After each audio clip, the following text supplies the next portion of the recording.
Cette émission La mort nous va si bien est une émission publicitaire payée par la Coopérative funéraire du Grand Montréal. Nos condoléances. Nos condoléances. Nous sommes Corbeil. Et Maranda. Bienvenue à La mort nous va si bien, une émission qui nous apprend paradoxalement quand on dit ton heure est arrivée. Ben, c'est aussi ton heure de départ.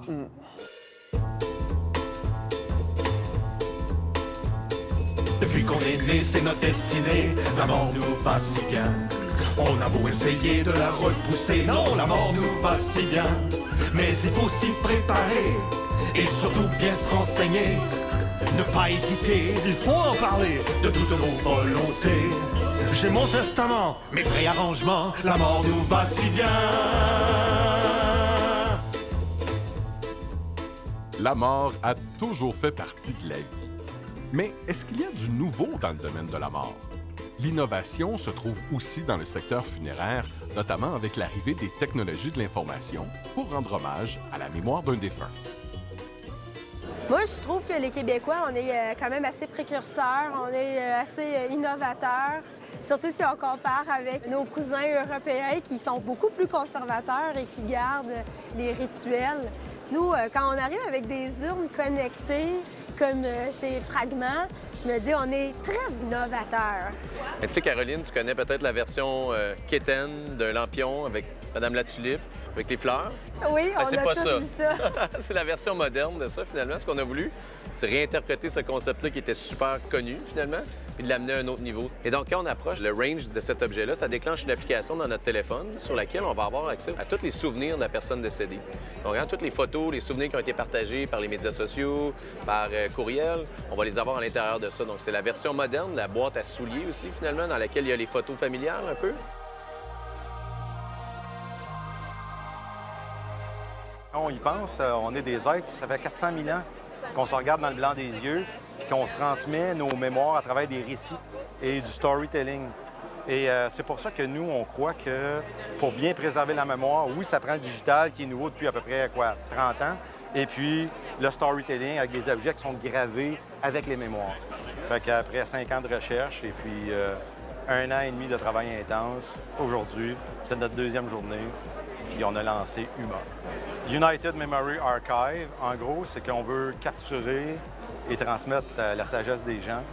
Mais c'est un peu nébuleux quand on dit ça comme ça. Mais si je disais, nomme-moi un souvenir, une mémoire que tu as, que si tu avais su ça, peut-être tu aurais pris une décision différente, meilleure. Et si tu pouvais prendre ça puis le transférer à tes enfants, à tes petits-enfants, bien, peut-être qu'on pourrait prendre de meilleures décisions. Mais comme ça, on pourrait connecter l'entièreté d'un columbarium et découvrir l'histoire des gens. Donc, je me dis, dans le futur, pour les générations à venir, bien, c'est peut-être une façon de découvrir qui était là avant. C'est peut-être une nouvelle façon de faire de la généalogie. On est un peuple qui est branché, qui est connecté. On laisse des traces partout via les réseaux sociaux. Donc, je me dis, après notre décès, ça va être encore notre petit moment de gloire d'être connecté via notre propre urne. Alors que ce soit un cimetière ou un mausolée, moi, ce que je vois, c'est que ça deviendrait comme un centre de documentation. Ce serait comme des archives nationales, finalement. Ici Charles Tisser. Fascinant de savoir qu'une fois mort, il sera possible de léguer à ses proches un hologramme de soi-même avec lequel ils pourront interagir, animé par des informations laissées au préalable dans un ordinateur, comme le prouve l'hologramme que voici. Bonjour, Jean-Marie. Bonjour, Jourbon, bonjour, Jourbon. Jean-Marie, quel âge avez-vous? Mardi. Quel âge? Définitivement le pudding chômeur.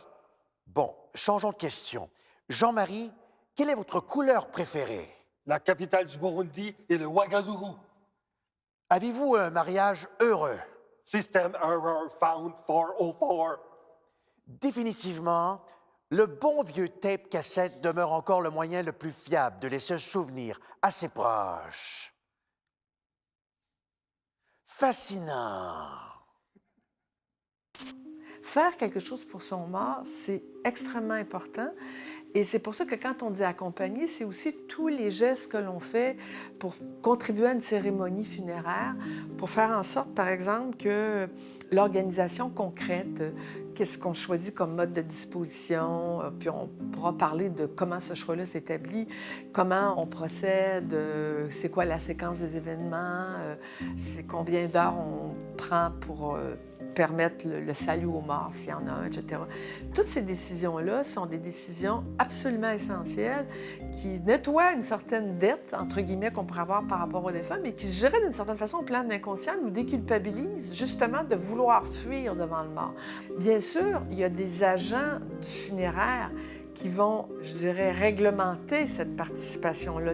Bien, l'obstacle actuellement à tout ça, ça va être de dire: ah, on ne veut pas vous fatiguer, vous êtes déjà assez fatigué, on va tout vous organiser ça d'avance, on va faire les préarrangements, tout est décidé par le détail, incluant les sandwichs pas de croûte. C'est sûr que les gens sont fatigués, ça permet des discussions, etc., mais il faut qu'il y ait minimalement une prise sur la réalité de la disposition du corps et de l'ensemble de la cérémonie au plan symbolique qui va être offerte à cette personne-là.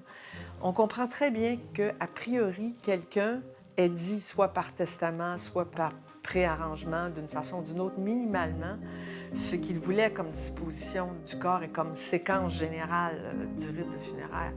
Mais il reste que de le faire en catimini avec des professionnels qui s'arrogent ainsi en relais énormément de pouvoir, c'est extrêmement nocif parce que de travailler ces dispositions funéraires, je ne dis pas qu'il faut le faire dans un party de Noël, mais de le travailler, par exemple, en conversation avec les membres de notre famille et avec nos proches, c'est quelque chose d'extrêmement sain. Bonjour, M. Maranda, asseyez-vous. Monsieur le notaire, le vieux, il me laisse combien? Commencez par vous asseoir. Ah, OK, parce que c'est un gros montant. Effectivement, c'est un gros montant. Alors, moi, Isidore Maranda, que Dieu ait mon âme, blablabla, laisse à François Maranda ma résidence de Magog, mon condo en Floride, la BMW, le bateau de 24 pieds, mon motorisé de 32 pieds. Mais mon Dieu, c'est inespéré! Effectivement, il n'y a personne qui espère ça. Le tout pour un paiement mensuel de 26 895 par mois. OK, le paiement, ça va à moi, ça. Non, au créancier. C'est bizarre parce que j'ai l'impression que je vous écoute puis qu'il me laisse juste des dettes, mais sûrement que je n'ai pas compris. Non. Donc, j'ai pas de dette. Oh oui. Oui, j'ai pas de dette. Non, tout ce qu'il vous a laissé, c'est des dettes. Quoi? Je suis pogné que c'est dettes? Ah, mais là, paniquez pas, là, hein? Vous pouvez, tout comme votre grand-père, léguer ça à votre descendance. Les dettes, là, c'est patrimonial. C'est le fun. C'est vraiment le fun. Wouh!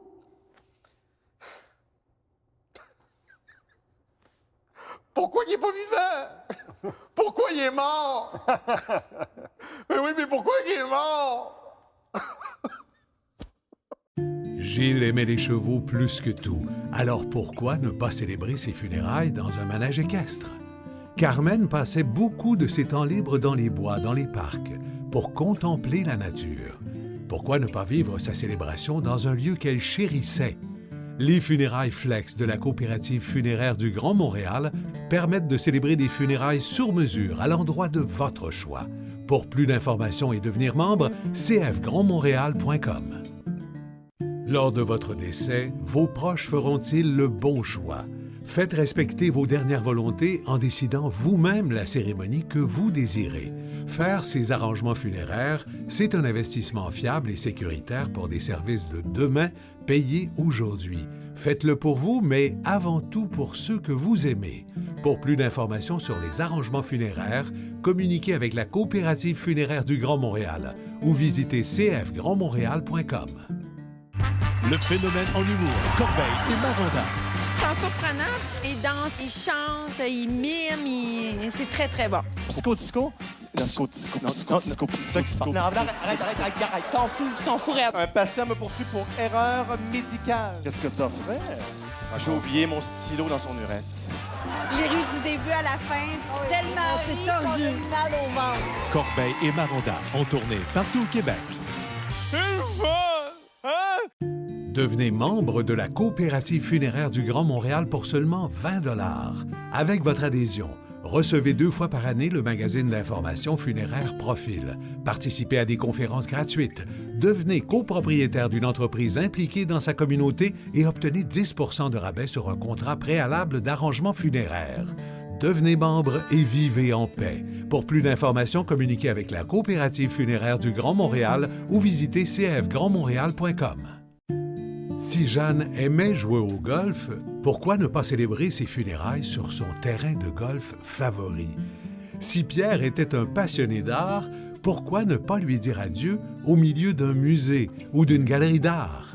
Les funérailles Flex de la Coopérative funéraire du Grand Montréal permettent de célébrer des funérailles sur mesure à l'endroit de votre choix. Pour plus d'informations et devenir membre, cfgrandmontréal.com.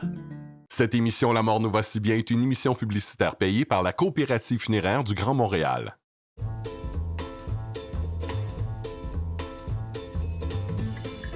Au Japon, on se réunit dans un cimetière pendant la fête du Chongyang pour témoigner notre respect aux ancêtres et cultiver leurs souvenirs. La fête se déroule au printemps.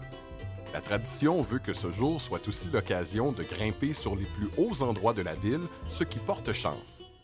Cette croyance provient d'une légende de la dynastie Han qui raconte qu'un voyant avait conseillé à un homme d'amener toute sa famille dans un lieu en altitude le 9e jour de la 9e lunaison. À son retour, il découvrit que tous les habitants du village avaient été massacrés, alors que grâce à ce voyage, sa famille et lui avaient été épargnés. Les Hongkongais partent faire un pique-nique en pleine nature le jour de cette fête et ils y mangent des gâteaux appelés ko, mot qui ressemble à hauteur ou sommet en chinois et qui porte chance pour atteindre de hautes fonctions. De la mort, il y avait une foule parce que la mort faisant partie, bien sûr, de façon tragique, des passages de la vie. Chaque passage de la vie, comme chaque passage cyclique des saisons, était l'occasion de rameuter les gens, de se rassembler et de faire quelque chose ensemble. Ce qu'il y a de particulier avec la mort, c'est que la mort, ça introduit dans le groupe une menace, une espèce de tremblement. Ça introduit une forme de désordre, à la fois mental, parce que tout le monde est un peu perturbé, et un désordre parce que forcément, le mort occupait une place et la place qu'il occupait, bien, elle est vacante. On ne sait pas trop comment ça va bouger. Donc, il y a comme un sentiment à la fois d'incertitude par rapport à ce que devient le mort, mais d'incertitude sur ce qui reste comme tel. Et ça existe encore, sauf que c'est moins ressenti, mais ça existe toujours, ce changement-là, ce sentiment-là d'être dans une espèce de no man's land où il faut vite se ramasser. Donc, le rite de mort, ce que ça fait, le rite funéraire, ça permet au groupe d'abord d'annoncer les choses et au groupe de se cogner sur la réalité de la mort et de là, de refouetter son vouloir vivre, ses valeurs communes, son sens de la solidarité qui s'exprime d'ailleurs beaucoup plus que lors des rites de mort. Et le fer de lance de ça, je dirais le butoir de ça dans les rites traditionnels, c'est évidemment le cadavre qui a de nos jours pratiquement disparu.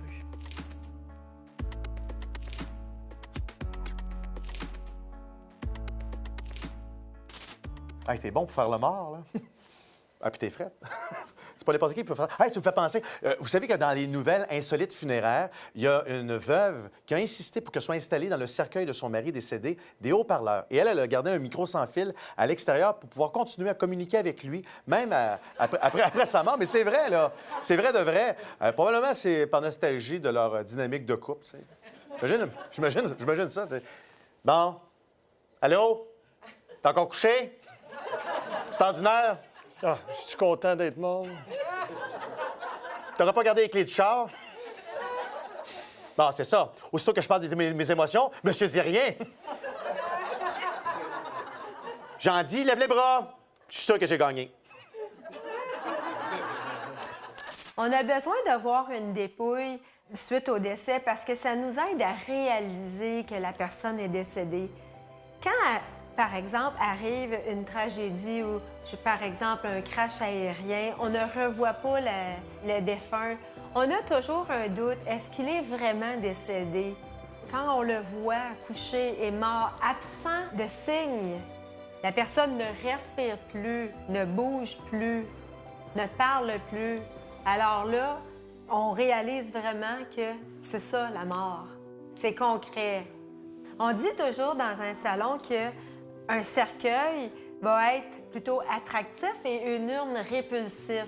On va voir que dans une salle d'exposition, quand il y a un cercueil, on va s'avancer, on va aller se recueillir près du défunt, on va se poser un moment, on va garder silence. Il y a tout un respect qui est là. Quand c'est une urne, on a moins l'impression que le défunt est là et on va être à l'écart, on va rester dans le fond. Les gens parlent plus fort. Le défunt est comme pas là. Quand on est jeune, là, le mur qui nous sépare de la vie et de la mort est très épais. Tu sais, il y a peut-être, je te donne encore là une image, 2 pieds. Mais en vieillissant, il rapetisse. Dans mon cas, moi, avec mon vécu, c'est rendu comme une feuille de papier de soie. Donc, de traverser d'un côté à l'autre devient très, très, très facile. Vous savez, c'est quand même spécial être exposé dans un salon funéraire. Hein? Oui, mais en même temps, il faut ça. Tu sais, moi, mon grand-père, là, il avait le Parkinson. Là. Il shakeait tellement. Là. Il y a juste une fois mort qu'on a pu le voir pas flou. Toujours très pertinent. Merci beaucoup, Jean-Marie. Non, mais je fais référence à la couronne. Hein? Quand quelqu'un meurt, on voit toujours une couronne accrochée. Et c'est bizarre parce qu'à Noël, qui est la naissance de Jésus, on voit aussi une couronne. Là, fait que c'est pas à Noël, à la naissance de Jésus, qu'on devrait l'accrocher, la couronne. C'est à Pâques. À sa mort.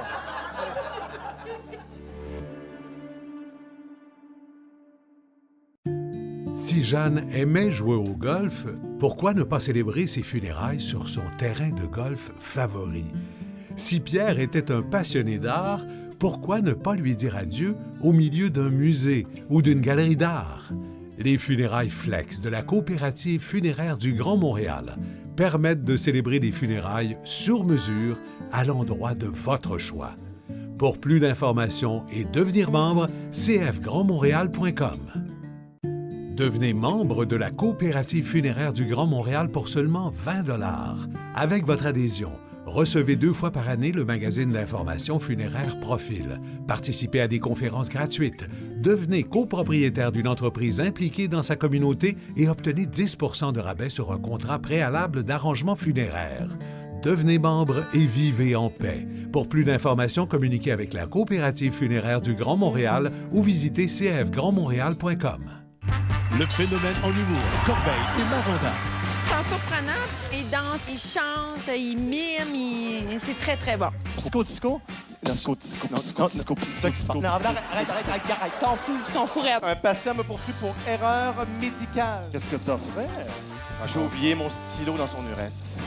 J'ai ri du début à la fin. Tellement c'est tordu. Mal au ventre. Corbeil et Maranda en tournée partout au Québec. Lors de votre décès, vos proches feront-ils le bon choix? Faites respecter vos dernières volontés en décidant vous-même la cérémonie que vous désirez. Faire ces arrangements funéraires, c'est un investissement fiable et sécuritaire pour des services de demain payés aujourd'hui. Faites-le pour vous, mais avant tout pour ceux que vous aimez. Pour plus d'informations sur les arrangements funéraires, communiquez avec la coopérative funéraire du Grand Montréal ou visitez cfgrandmontréal.com. Gilles aimait les chevaux plus que tout, alors pourquoi ne pas célébrer ses funérailles dans un manège équestre? Carmen passait beaucoup de ses temps libres dans les bois, dans les parcs, pour contempler la nature. Pourquoi ne pas vivre sa célébration dans un lieu qu'elle chérissait? Les funérailles Flex de la coopérative funéraire du Grand Montréal permettent de célébrer des funérailles sur mesure à l'endroit de votre choix. Pour plus d'informations et devenir membre, cfgrandmontréal.com. Cette émission La mort nous va si bien est une émission publicitaire payée par la coopérative funéraire du Grand Montréal. Tu sais, Michel, très souvent, les entrepreneurs qui pourraient opérer une résidence funéraire, peu importe le type d'entrepreneur, quand ils ont fait leur réussite commerciale ou leur réussite financière, souvent, ils arrivent à la fin en disant « OK, là, maintenant, il est temps de redonner. » Tu vois, moi, j'ai pas l'impression qu'un jour, je vais être heureux de redonner, parce que j'ai l'impression que notre modèle redonne continuellement. Ouais. Tu dois avoir ça aussi, le nombre de chèques que vous faites chaque semaine pour des fournisseurs locaux à cause des funérailles. C'est hallucinant. Oui, on en signe beaucoup de ces Oui, chèques-là, c'est en ça. effet. On encourage aussi des organisations locales. Tu sais, on a des ententes, mettons, avec les coopératives d'aide à domicile. Oui. Qui ont ça, c'est de bien. belles valeurs. Puis, on fait la promotion de leurs services comme eux font la promotion des nôtres. Fait que ça, je pense que ça fait partie aussi de redonner et d'encourager les Tu vois, ici, on a des salles de réception au complexe principal. Et la semaine, on s'en sert pas. Mais Tu sais, non, c'est la c'est fin de la semaine. fin de semaine, Les oui. funérailles, c'est la fin de semaine. Donc, on est allé voir les organismes communautaires, puis on leur a dit, écoutez, nous autres, on a deux grandes salles qui sont équipées avec projecteurs, avec tout ça. On vous les prête. Il n'y a pas de frais pour ça. Le principe étant de dire, pourquoi on ne redonnerait pas au fur et à mesure, plutôt que de faire rouler une roue qui, là, tu considères qu'elle est assez riche pour en redonner un petit bout? Non. Puis je te dirais, chez nous, je suis sûre que on fait aussi la même chose. Nous autres, nos salles sur semaine, bon, s'ils sont libres, pourquoi pas aider les autres. Ça, c'est l'esprit aussi de coopération. On fait de l'intercoopération entre coopératives, mais on fait de l'aide avec aussi d'autres organisations. Mais on a un comité, nous, un comité de notre conseil d'administration, le comité de vie associative, qui aussi est impliqué quand on fait des dons. On fait des dons dans la communauté. Ça fait partie, on a des politiques de dons et commandites. Et donc, toute cette politique-là est gérée par des membres de notre conseil d'administration qui sont déjà des membres, de la coopérative, de savoir quels organismes on peut encourager, tout ça. Fait que c'est intéressant, cet aspect-là.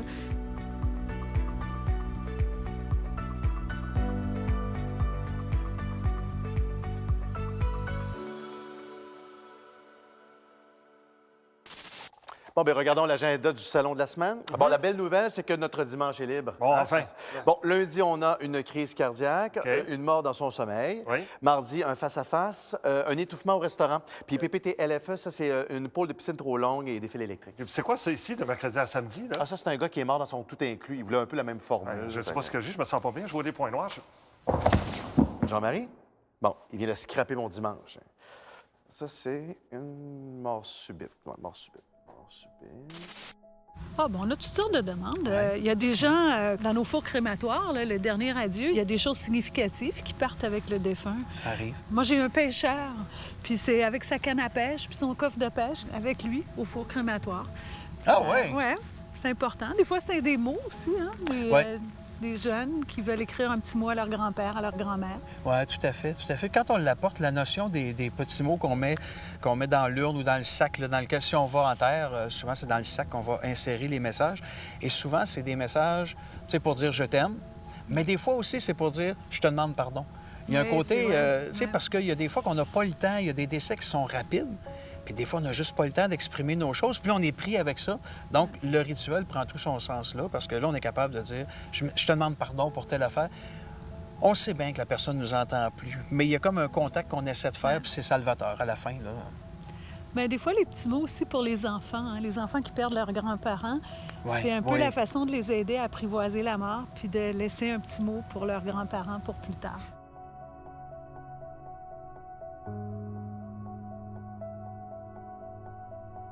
Il y a des personnes, des fois, qui vont banaliser un peu leur deuil parce que c'est pas la perte d'un enfant, qui est considéré souvent comme un des plus grands deuils à vivre pour un être humain. Puis en même temps, je me dis, ça se compare pas. On peut pas comparer. C'est une peine qui est là, une présence qu'on a perdue. Puis c'est aussi tout le temps la perception de cette présence-là qui fait l'intensité de la douleur. Puis est-ce que c'est un quotidien? Il y a tellement d'aspects, je pense pas que ça se compare. Évidemment, une personne âgée, on peut se consoler en disant, bien, j'ai eu le temps de profiter d'une vie. C'est pas nécessairement la personne qu'on perd autant que ce qu'on aurait voulu vivre avec cette personne-là. Oui. C'est un peu ma perception, mais ce que j'en conçois puis ce que je vois, c'est un peu ça aussi. J'en parlais avec un ami qui était en fin de vie, puis qui était sur ses cocktails, comme il disait, parce qu'il avait un cancer, puis... ce que lui perdait, c'était pas voir ses enfants. C'est lui qui mourait, là, mais il disait, moi, je verrai pas mes enfants grandir, je verrai pas, je serai jamais grand-père, je serai jamais ci. Puis moi, je disais, ben moi, je perds mon adolescence avec ta mort. Tu sais, j'ai dit, c'est égoïste, là. Mais c'est là que j'ai réalisé, ça a pris quasiment 40 ans avant que je réalise que le deuil, c'était quelque chose de bien égoïste. Il partait avec un coffre à trésor. Oui, oui. Jean-Marie, Dogface. Dans le monde, il y a une hausse assez troublante de gens qui perdent la vie en voulant faire un selfie. Jean-Marie, viens chercher mon cellulaire, la photo va être écœurante! C'est quoi ton mot de passe? on est drôlement fait parce que physiquement, on est fait pour la mort. Parce qu'on fait partie de la nature, parce que c'est le cycle et l'arc du vivant. Psychiquement, pas du tout. La mort, c'est quelque chose d'impossible pour l'inconscient. On est constamment en butte, en chicane interne. On a forgé des tas de croyances après la mort comme telle. Et une des croyances qu'on retrouve dans toutes les sociétés, dans le savoir populaire, qui a pu être récupéré par des religions, c'est extraordinaire, c'est un savoir tout à fait athée, c'est la persistance d'une certaine vie dans l'au-delà, qui est symbolisée comment? D'un regroupement, mais qui est symbolisé par le regroupement des dépouilles au sein de la Terre comme telle. Et la Terre, à ce niveau-là, c'est un archétype absolument puissant parce que c'est sur elle qu'on se promène, c'est elle qui nous nourrit et c'est elle qui nous a donné donc à vivre, mais c'est à elle qu'on retourne. Le fondateur de la sociothanatologie, le philosophe et anthropologue Louis-Vincent Thomas, disait que la réalité de la mort, c'était ce butoir qui fait en sorte que toute culture se crée. C'est à partir du moment où l'être humain se rend compte de la réalité de la mort qu'il veut contrer les effets annihilateurs de la mort. Parce que c'est pas tant la mort que ce que ça crée chez nous. Le mode de défense, si on veut, le plus extraordinaire, c'est la création. Et c'est ce qui a fait que, par exemple, le meilleur exemple qu'on peut donner de ça, c'est que ça a été la réalité de la mort de l'être humain qui gisait chez les Néandertaliens, a fait en sorte que l'humain qui se rend compte, le Néandertalien qui se rend compte de cette réalité-là de l'inanimé, du gisant, il s'est relevé. Il a fait deux choses. Il a dessiné et puis il a mis l'autre en terre. Il a décoré son corps un peu parce qu'il pensait qu'il s'en allait vers quelque chose d'autre. Et il a mis une série de pierres. Et ces pierres-là ont donné les dolmens, ont donné les pyramides, ont donné les cathédrales. L'art, en soi, origine de la conscience et de l'horreur de la mort. Comment on fait pour se résister à la mort? Comment on riposte à sa force extraordinaire? C'est qu'on crée. D'où que la mort nous fasse si mal. Mais en même temps, c'est pour ça qu'il faut le voir dans un processus de génération, parce que ce qu'on a créé est transmis aux autres. Eux vont le transmettre à leur tour, et ce qu'on a créé, on espère du mieux possible. Mais quand on se rend compte de ça, notre pulsion que tout le monde a de destruction, de mesquinerie, se dissipe un peu, parce qu'on se rend compte qu'il n'y a que ça créer, il n'y a que ça prendre soin.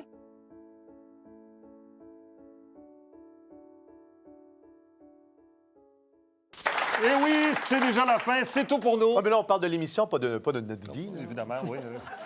Et on espère que vous vous portez bien. Non, je dis n'importe quoi. C'est pas ça, je veux dire, pas tout. J'espère à rien. On va commencer.